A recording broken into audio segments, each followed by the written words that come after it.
Assalamualaikum warahmatullahi wabarakatuh. I'm Aliza Kim and welcome to the third episode of the Halal Love Guide 101.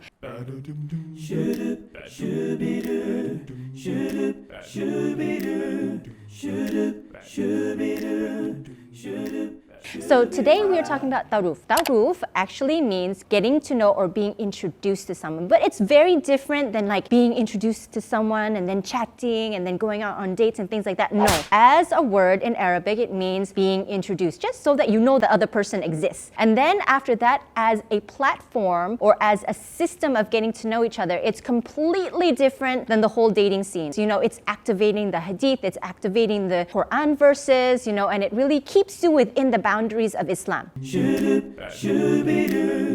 Now we're going to talk about what is a platform. But first, it is the process which takes into account the rulings of Islam while getting to know someone for marriage. The goal of a ta'aruf is to get to know the person deeply, to figure out whether you are compatible and whether you can commit together in marriage or not. Technically, you're allowed to ask the other person anything. So you can be like very, very picky, and you're supposed to be, right? This is going to be the person that you're going to be with for the rest of your life. And one of the first things you should think about is their religion.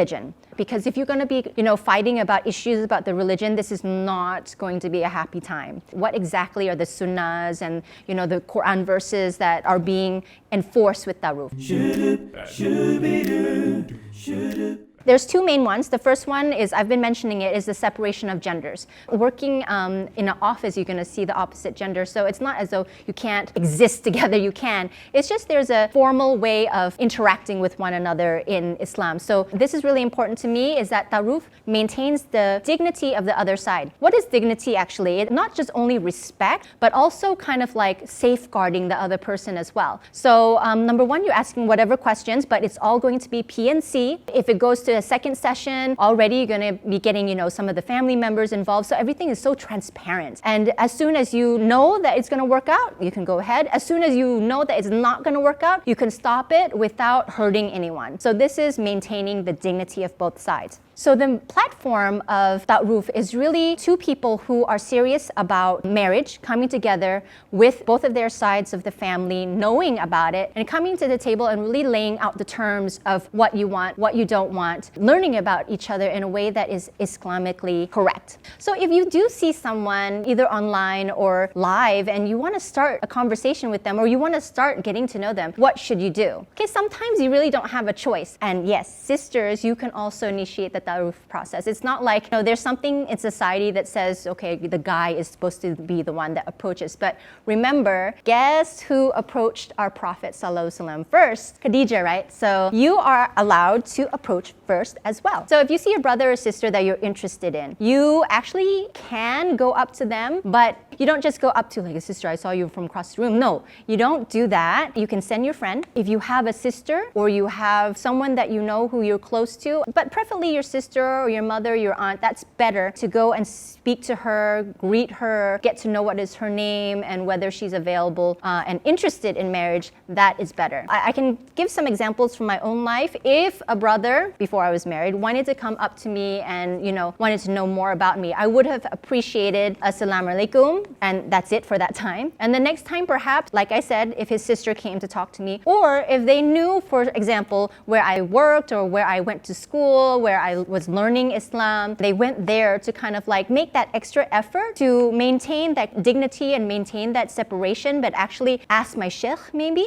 to speak to me or to get to know me. I would have appreciated that. Now, of course, we're on Instagram, we're on Facebook. You can see our lives online, right? Sometimes you're attracted to someone and their lifestyle or how you perceive them and you want to know more. So you could send them a message, but it should be in a way that is like, Assalamu alaikum, sister. I totally respect you and I am not trying to approach you directly, but there's no other way. Is there someone who I can contact so that I can attempt to get to know you better? So you cut to the chase. Don't be trying to chat her up, all those things, okay? Just get to the point, and if she is interested, she will say, yes, okay, you can contact this person. And if she's not interested, she can actually tell you immediately. And this has actually happened to me.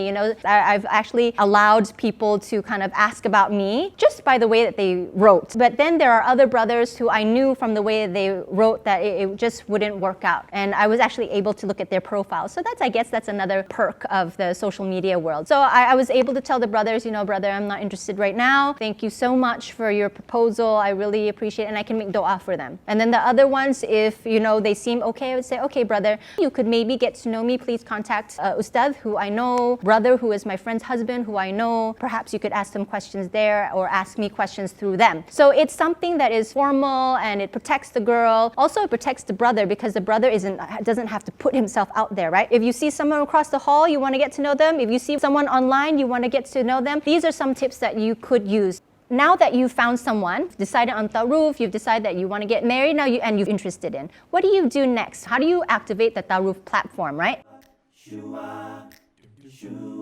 So here is the application, okay? There is kind of like a checklist of things that you have to do. Once you kind of want to get to know someone, you gotta write your bio. It's not as easy as you think because you want to tell without telling. Because in that first bio, you want to tell about your situation and a few things without them guessing who you are. Because if you're in the same community, that person could be like, oh, it's this person. And then they start forming opinions about you. But no, in the beginning, you just want to give something that's very general so that it piques their interest to get to know you, right? And then the second one is, how do you find facilitators or how do you talk to your parents? Number 3, another point on the checklist that you want to go through is how should it go? What are the topics? What are the categories? What are some of the questions that must be asked? And then what are kind of like the extra ones that customized for you? Like I said, some people really want to know about like medical history. Other people really want to know about other things. So these are, additional, but there are definitely some categories that you should look into.